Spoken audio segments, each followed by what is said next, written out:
Let me begin by firstly acknowledging the presence of a good friend and eminent personality here, as Professor Suman Berry, who heads the Niti Aayog, is with us.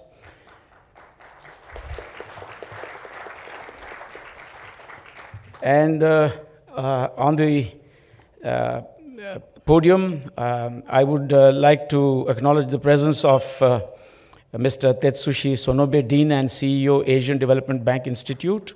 He happens to be the chair of Think 7, and in a sense is my counterpart, since I am the Think 20 chair.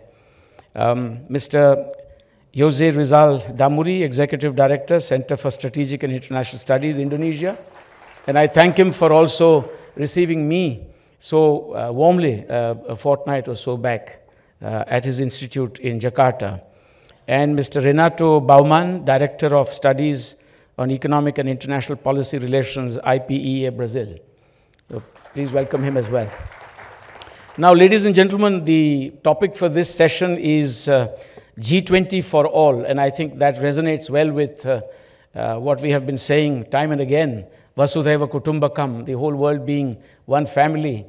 And this is also a moment for us to look at how we might develop consensus and continuity for a positive development and growth agenda. And so the starting point here is to examine in this session, where we have about 40 minutes, the effectiveness of the G20 as an instrument of global governance, which depends entirely on its ability to, A, develop a sustainable and inclusive policy priority or a set of priorities, and then to ensure that this momentum is maintained beyond India's G20 presidency. In other words, to judiciously use the 4 presidencies from the developing world, that's Indonesia, India, Brazil, and South Africa, as a continuum, to see how best this agenda can be taken forward without hiccups and without disruptions. And above all, the second part is to examine how best can the G20 collaborate and cooperate with the G7. So for me, the starting point is, of course, the temptation to delve a little deeper in the G7's history. And the fact is that, like the G20, the G7 appears to have been born of a crisis. When you look back at the 1970s, and you look back at the oil shock, the oil crisis, the OECD, the OPEC countries and their oil embargoes, we find that there are the stirrings of the G7 as it came about as a G6 to start with. The inclusion of the European Union as a non-enumerated entity in 1981, followed by, in fact, the inclusion of the Russian Federation in 1998 until the Russian Federation was removed from the, by then, G8 in 2014, all suggests that the G7 has had its own checkered history. And for me, the greatest concern is that at a time when the global community is increasingly fractured, when multilateralism has been eroded and weakened, is there a chance of the G7 trying to assume the responsibilities of the UN Security Council? And if the answer is yes, I think it would be somewhat fatal for the whole process of multilateralism, for the G7 does not truly represent the interests of the global community. It represents geographical and sectoral interests belonging to certain parts of the world. The G7, in fact, has been dealing with some major challenges. It has taken a great deal of interest in trade friction. It has taken, obviously, interest in climate change. But the ease with which there is coordination there, and the ease with which there is resort to, for instance, sanctions and a certain degree of groupism, in my view, is not conducive at the end of the day to taking the entire world along. And especially it is true that the Global South is not represented in the G7. The G7 used to have basically, very big clout in economic matters, 70% of the global GDP at one point of time. But as the global engines of economic growth have shifted to, the Asian and the Indo-Pacific landmass, this has come down to about 45%. So I think when we look at the two, I find that the G20 is far more representative as a structure. It is inclusive, it is representative, it includes the G7, it also includes the Global South, it includes the interests, above all, of the Global South. I do feel that it is very important, therefore, for the two groups to talk to one another, to collaborate, without allowing all the ills that have assailed the UN process, especially in apex decision-making bodies, to come and haunt the G20 process as well. So how do we develop that effective dialogue?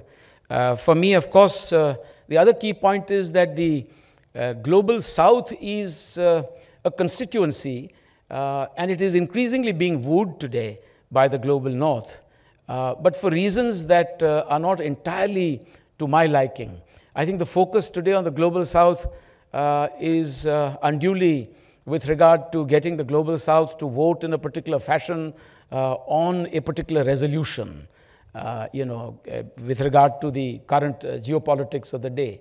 Whereas the focus and the approach, towards the Global South should be with regard to the priorities of infrastructure, developmental finance, meeting the climate action goals, just and equitable green transitions. This is where the focus should lie. And I think undue attention is being given to how the Global South might vote on a particular resolution or a series of resolutions. So that is an odd priority, which I think should change in favor of developmental priorities. The fact that the T7 chair is the Asian Development Bank Institute, the fact that Japan is the current chair of the G7, for me augurs well for this dialogue, particularly between the G20 and the G7. For India and Japan share special strategic and global partnership. We have shared values, and if we work in tandem, we can get the Japanese presidency or chairmanship of the G7 to act as a vanguard for reflecting the views and priorities of the rest of the G20 to the G7. So you can act as a wonderful go-between, like the classical go-betweens in Japan that did matchmaking between men and women. You are like a go-between to the G7. You are our voice in the G7. The Prime Minister of India will be invited to Japan, I understand, for the G7 summit, and it therefore will be a great opportunity to share some perspectives that he takes from the Indian chairmanship of the G20 across to the G7. So with these few words, let me once again welcome you all to this afternoon session. And now I wear my other hat as moderator and invite Mr. Sonobe to kindly make his presentation over the next 10 minutes. Thank you. Thank you very much, Ambassador Chinoy. I'd like to begin by congratulating Samir and ORF for the completing the really excellent Raisina Raisina dialogue with great success. And I would like also to thank ORF, the Snena and the Jamvi and Urvi and others. I recognize the face, but I'm sorry, I haven't memorized their names. So thank you very much for the really excellent secretariat services for the T20 many task forces. And, yes, I'd like to thank them on behalf of all the participants of T20. But Samir, where is he? Samir, yeah. So your success makes things, in a sense, even more difficult because results are often assessed relative to expectations. So you raised expectation a lot about the next step. So because of this success, so the G20 will have, or T20 will have a great success in proposing the good solutions to so many difficult problems of the world. So this expectation will put a lot of pressure on policymakers in India and also think tanks in India. But I'd like to say, don't worry. You are not only think tanks, but there are think tanks community in the world. And they are very willing and even eager to help the Indian colleagues. Right? Of course, the brain of think tankers are limited, but think tanks can call for help from the scientists, business people, and other people who want to contribute to the world, a peaceful world. So we can mobilize our network, and then we will have a good solution eventually. So for think tanks, the convening power is a key. This is the key word for think tankers. And then to increase the convening powers, why not T20 and T7 work together? Okay. We can multiply our convening powers. So it's very natural for the Ambassador Chinoy, Samir, and Sachin Chaturvedi, and also me, agreed to work together closely. And the T20, T7 working together closely also function as a track to diplomacy, okay? Bridging between G20 and the G7. And then this is also very important. So I said to have good policy ideas, we should work together. And then it will work as also as a track to diplomacy between G7 and G20. But it's not just a byproduct. Because the cross or more, mutually beneficial collaboration between G7, G20 is increasingly becoming important, right? So, and also how to achieve it will be a big question for think tankers. So again, I would like to congratulate and thank Samir and the ORF for holding this wonderful think tank town hall, global think tank town hall. Thank you very much. And especially at this historical place. And also thank you, ORF, to inviting so many young contributors.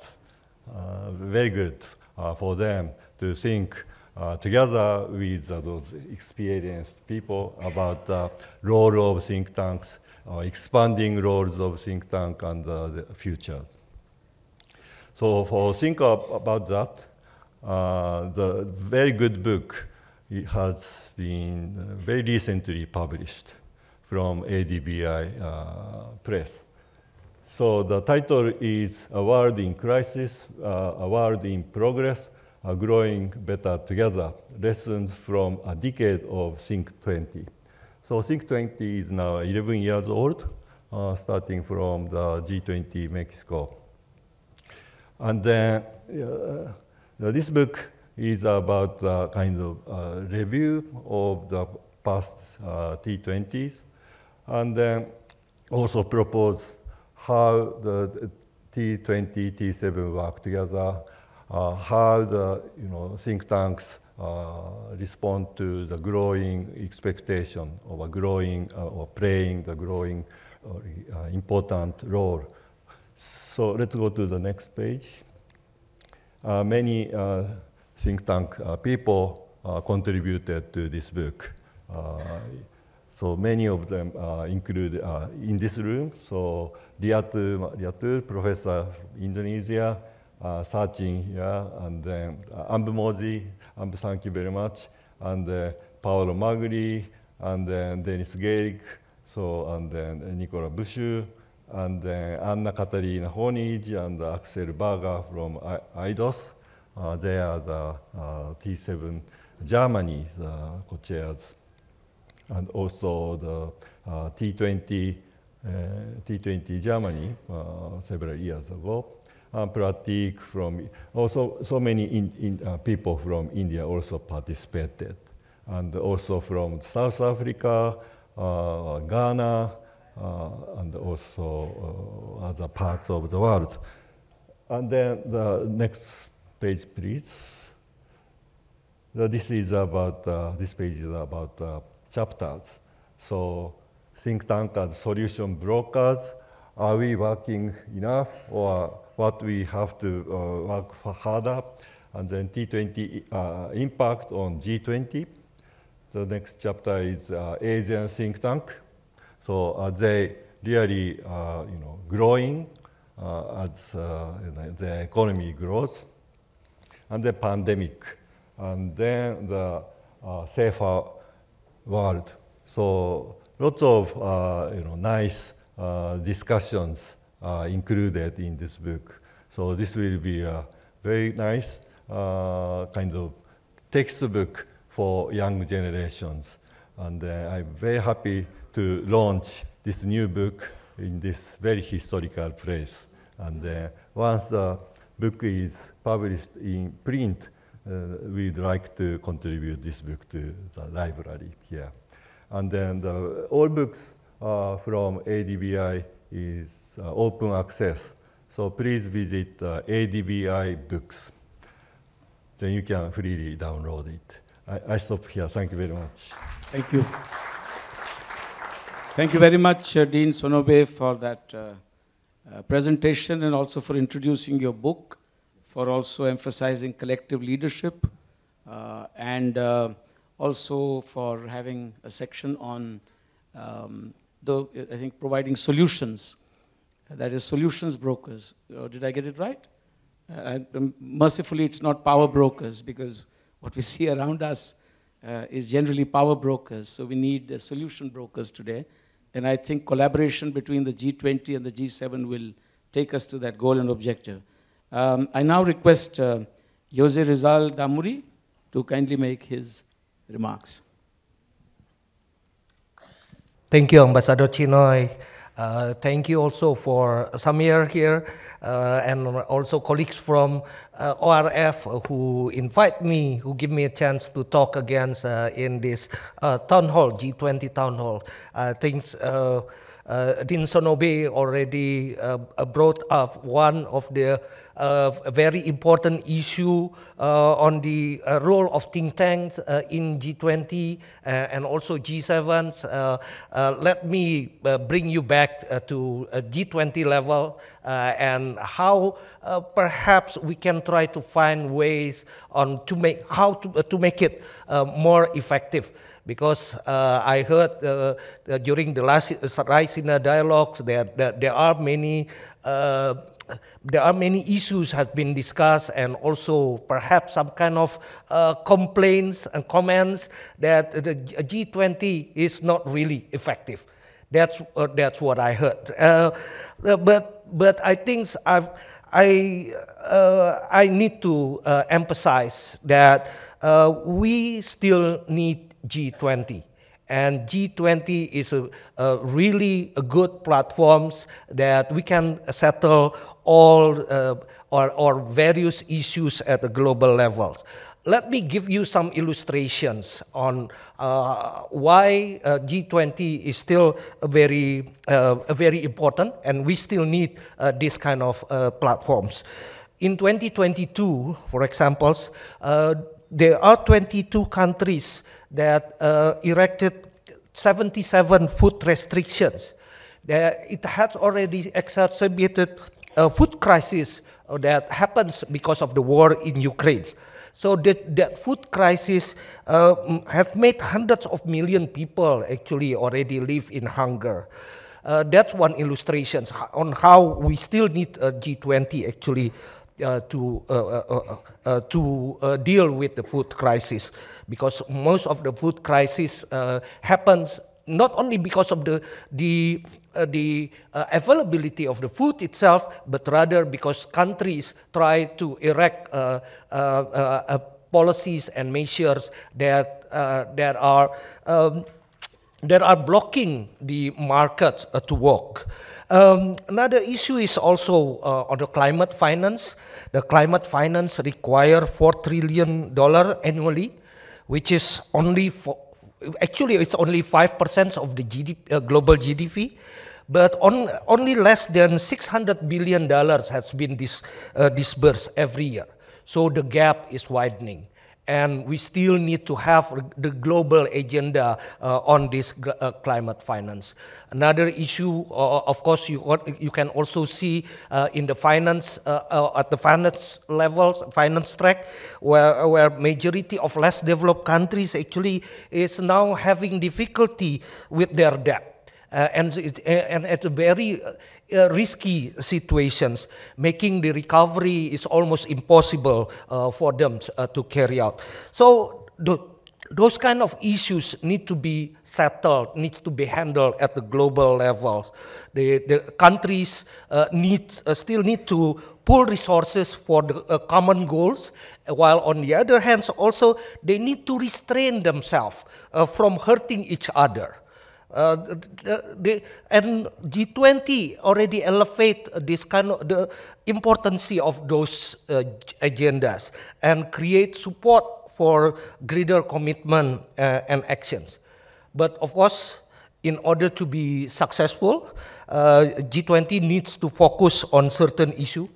I see that during the last 10 years, G20 has widened its coverage, which is good. But I guess it is also it's also bring benefit for the G20 and also the global economy to focus more on certain issues. At least there are two criteria that makes G20 need to focus on the several priorities. First one is that the challenge that need to be dealt at global levels. Those kind of challenges require global common goods at global levels. So that kind of challenge need to be discussed at the G20 levels. Another criteria is to make the policy and actions that need to be done in a concerted way to prevent negative externalities. Many actions, many policies that have been done at national level, at domestic levels, also have greater externalities, and they still we need to have a concerted efforts in order to reduce this externality. So focusing on focusing the efforts of G20 on several priorities, I believe will increase the effectiveness of G20 agenda and G20 actions. So those kind of things is one of the idea that I like to offer, that perhaps we should streamline the G20 focus on certain issues that need to be handled at global level. But there is also another things that G20 need to pay attention, which is the diverse aspirations, diverse expectation and interest among G20 members.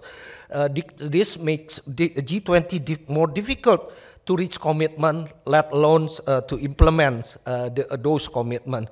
Of course, this is not unique to G20, but I think given the magnitude of global challenges that we have, we need to do something, or we need to pay more attention on how to bridge those interests. Again, focusing on certain global issues, I think would help. Another thing is also to offer some kind of flexibility on the positions of countries, of member countries, on various issues that are being discussed in the G20.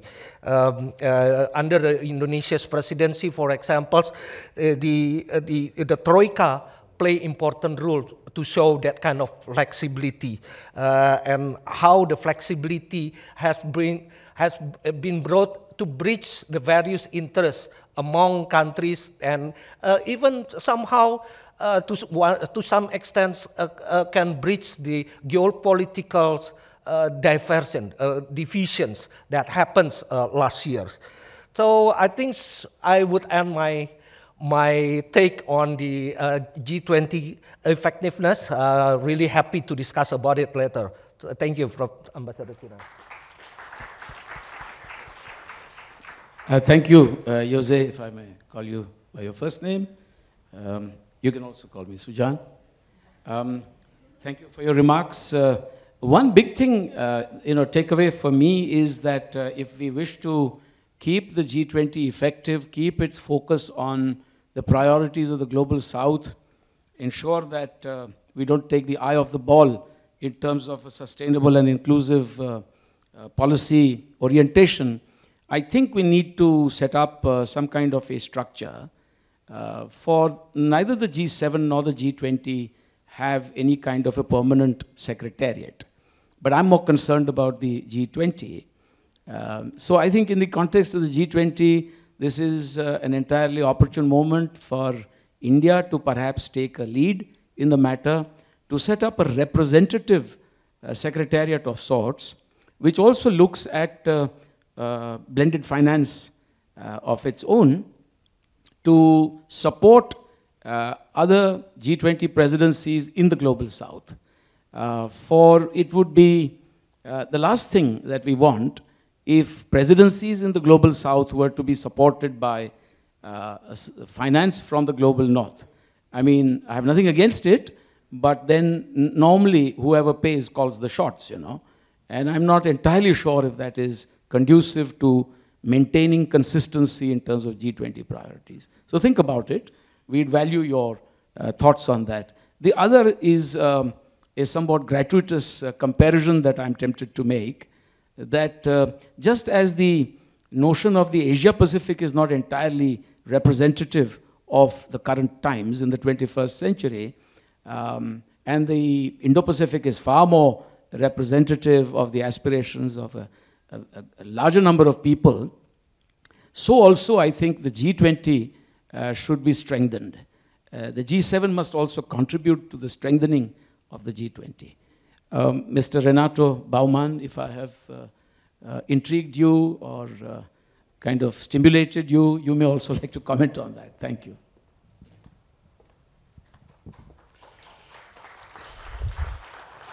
Let me start by thanking for the invitation to come here and congratulate the organizers by these 4 days of marathon of events. And let me also congratulate Samir, because I presume that your vacations start tomorrow. So I've been told by your ORF people, and wish you good time in your 3 days. Having said that, this puts me in the double trap.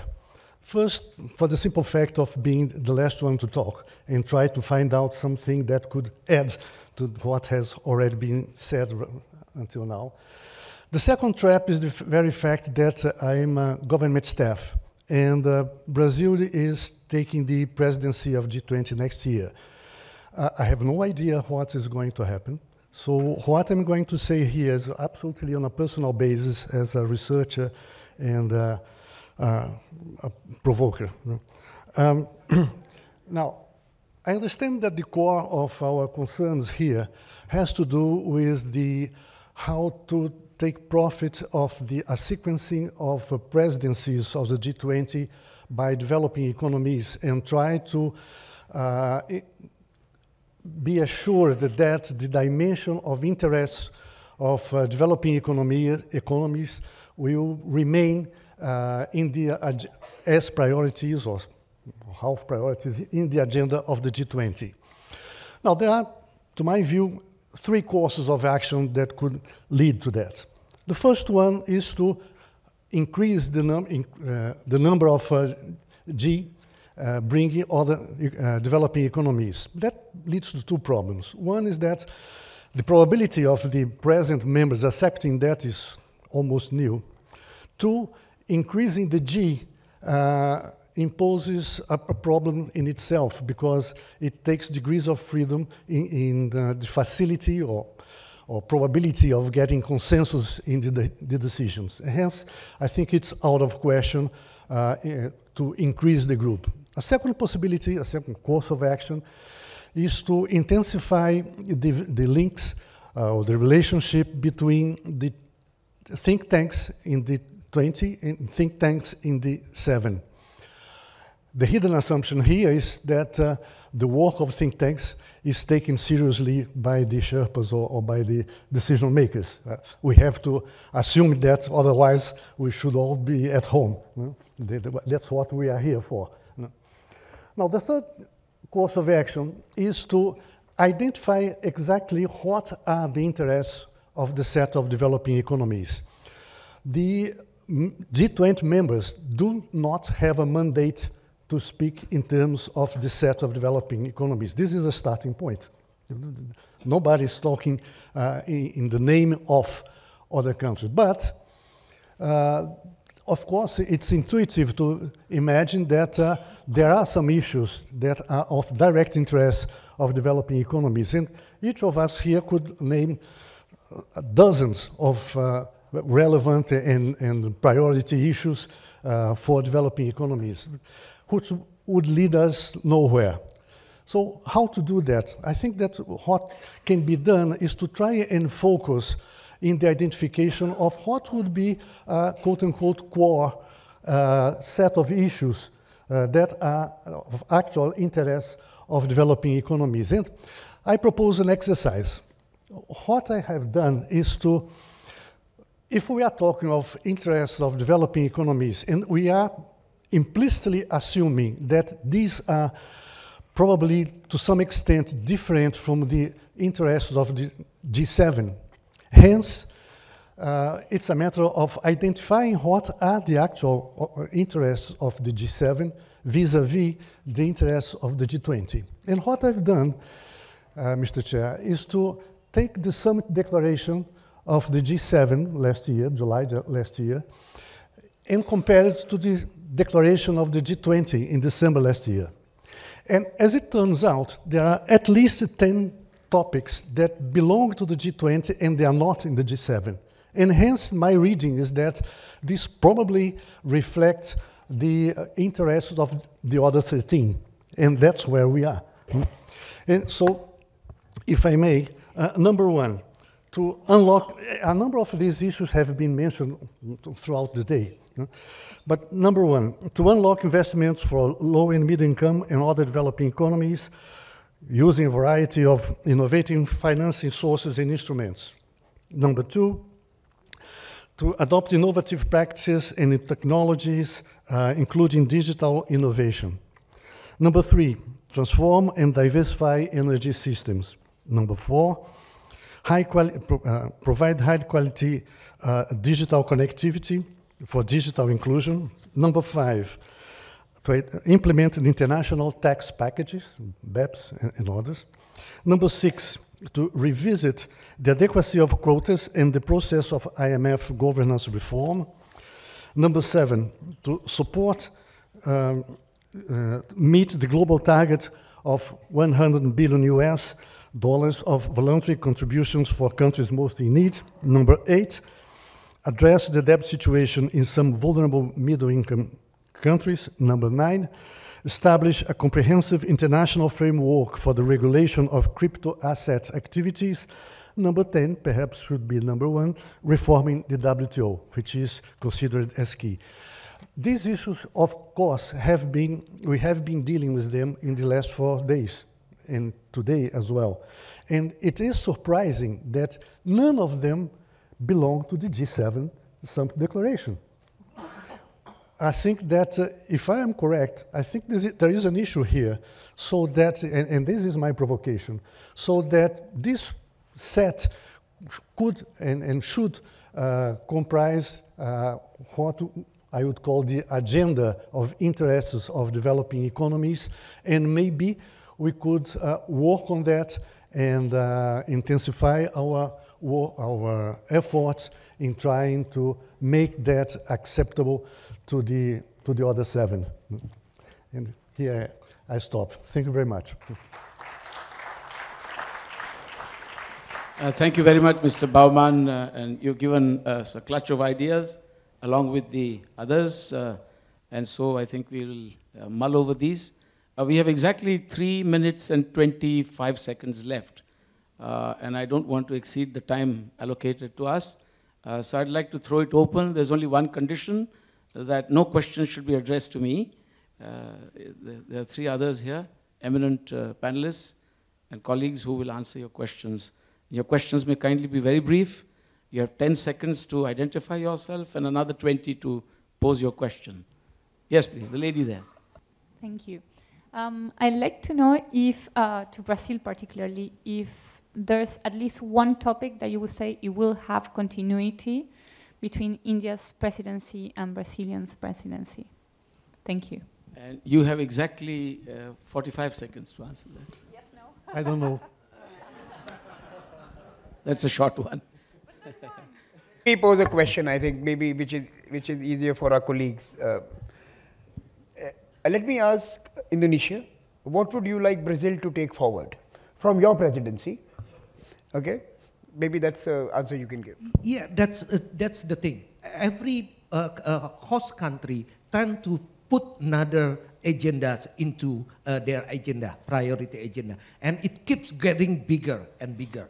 So what I mean is we need to focus on certain issues, climate change, digital transformations, perhaps also the reforms of WTO and multilateral institutions, and several other issues that it would be carried out over the years.